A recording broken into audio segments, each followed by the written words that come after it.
we back. Now today we're playing Who Would You Rather Have? So I tweeted asking the fans that follow me on Twitter, you should be following me on Twitter if you don't already, give me a two-man matchup and I'm going to say who I would rather have on my team. And I tweeted that a couple hours ago and I got close to 600 replies, so I can't get to them all. But I'm going to try my best to get to a couple of them that I think are really interesting. So before we get into it, we got a couple disclaimers. A, these are all my personal opinion. Nothing I said in this video, I'm stating for fact. It's just who I would rather have. So you may disagree, but hopefully you can find some type of entertainment in the video. And the second thing is, I honestly don't remember what the second thing was. It couldn't have been that important. But nonetheless, let's just get to the first matchup. The best ops finds his way into yet another video. That's like number 4 in like the last week and a half. He asked Tobias Harris or Harrison Barnes. That one is weird for the simple fact that these guys are very similar players. Very, very similar players. And I don't think there is a right or wrong answer here. Like, I mean, it never will be. I may go Tobias Harris, but honestly, the reason I would go Tobias Harris is because I got to see him play more this year. Keep it 100 with y'all. I didn't watch more than maybe 4 or 5 games dealing with the Dallas Mavericks. I'm sorry, it just wasn't a lot to look at. I mean, Dennis Smith Jr. was solid. Those were the 4 or 5 games that I watched to see Dennis Smith Jr. play. But other than that, I wasn't really paying attention to the Dallas Mavericks, and many people probably weren't because they were taken. If you're not a Dallas Maverick fan, you probably weren't watching the Dallas Mavericks. So because of that, I don't really know that much about Harrison Barnes. I could look at his stats, and his stats are pretty good, man. I think last year, his first year in Dallas, he averaged close to 20, and this year he averaged close to 18. So, you know, he's doing his thing, but Tobias Harris is a guy that I got to see actually a lot this year. And he has got better every single year of his career, and he got to this point where he almost averaged 20. Maybe he takes another step and he averages 20 or 21 next year. So let's go off that. All right, that's my reason I'm going Tobias Harris. He may get better for next year, and Harrison Barnes, I'm not too sure. Next one comes from Chi-Town Boy 1104. Shout out to my other Chicagoans out there. He asked, Donovan Mitchell or Ben Simmons?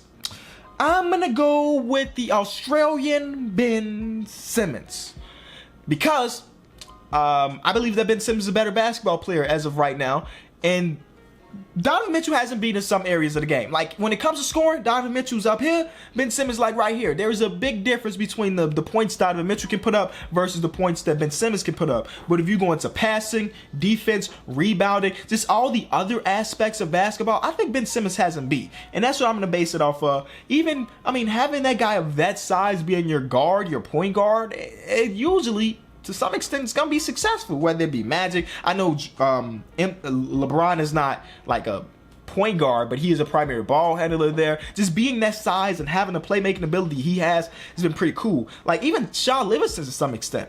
You feel me? When Sean Livingston is on, I mean, the guy started off the finals like 10-0 from the field. Usually works out until you get to like Michael Carter Williams. Didn't work out for him, but I'll take the size, the defense, the playmaking of Ben Simmons, and just put the right pieces around him to be successful. Phoenix 2K as Rudy Gobert or Clint Capela. This one for me is relatively easy. I'm gonna go Clint Capela here. Now, there was a poll that was on Twitter a while ago during the playoffs. It was during the playoffs, during the conference finals at that, where somebody asked, who would you rather have, Rudy or Clint Capela? And it was like 50-50 split. And I think most of that is due to the fact that Clint Capela was playing right now, and Rudy had been gone home already, so people had already forgot how good Rudy Gobert is. I would rather have on my team Rudy Gobert. If you think about it, they're pretty similar players. They're not a guy that's going to put you in the post and give you a bucket. Most of their buckets are scored off offensive rebounds and or an alley-oop from their guard. That's how they get their points. But Rudy Gobert is such a superior defensive player that I'm picking him because of that. You got to think about it. Rudy Gobert is on track right now to win Defensive Player of the Year. People do not come to the paint when Rudy Gobert is down there. Nobody really wants to challenge him because they know how it's going to end. They just know. I know I wouldn't do it. I'm not testing that guy. So I'd rather have him. You couldn't go wrong with Clint Capela either. It's not like Rudy Gobert's up here, Clint Capela's down here. It's pretty close, but I'm going to go Rudy Gobert for the simple fact that he's a better defender. Evan Marshall says, Jaylen Brown or Andrew Wiggins? Wow, that's actually a pretty solid one. I feel like somehow I always end up plugging my podcast, but there's a reason for that. We talk about a lot of stuff. We talked about this. And I think I may go Jaylen Brown. Like, you probably like, whoa. How can you not go Wiggins? A couple years ago, Wiggins averaged 23 points per game, this and that. Wiggins is a player that, if you ask me, since he has come into the league, he has not got much better than like his rookie/sophomore season. You know, he's pretty much the same player. He hasn't developed anything. You know, defensively, he hasn't developed. He hasn't developed an outside shot. His go-to moves have been the same his entire career. And people have made successful careers with that being the case. But a guy like Jaylen Brown is still really, really young, and you can still mold him to be really good. He looks like he can have the potential to be an all-star caliber player in this league. And I'm going to base my decision off the idea that he can potentially get better. And when I see Wiggins, I don't see him getting that much better than he already is. X-Man 1482 asks, everyone is saying current names. Let's throw it back a little. Alonzo Mourning or Patrick Ewing? Listen, I know that I didn't get to see like the primes of any of these two players, but I'm going Patrick Ewing like 100% of the time. Patrick Ewing was a dog. Like when you think about some of the best centers of all time, both of these names come into conversation, but you'll probably get the answer that Patrick Ewing was a better player than Alonzo Mourning. If it wasn't for him playing in the 90s, obviously having to go against Jordan pretty much every year, he may have won a ring. So I'm going to go Patrick Ewing just because I know that his dominance was better than Alonzo Mourning's dominance. And his longevity was too. There's like maybe 6 years of Alonzo Mourning being really good. While Patrick Ewing, you may got 8 or 9. And you may have to fact check that. But that's just me talking off the top of my head.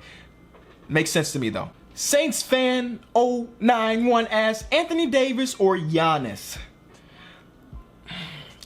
Yeah, that's a tough one. Here is a case where I'm gonna pick a player not because I think he's better, but he is a better fit for me.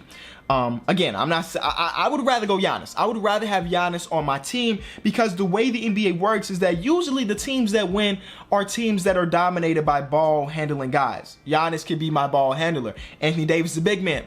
When was the last time you saw a big man be the guy for a championship team?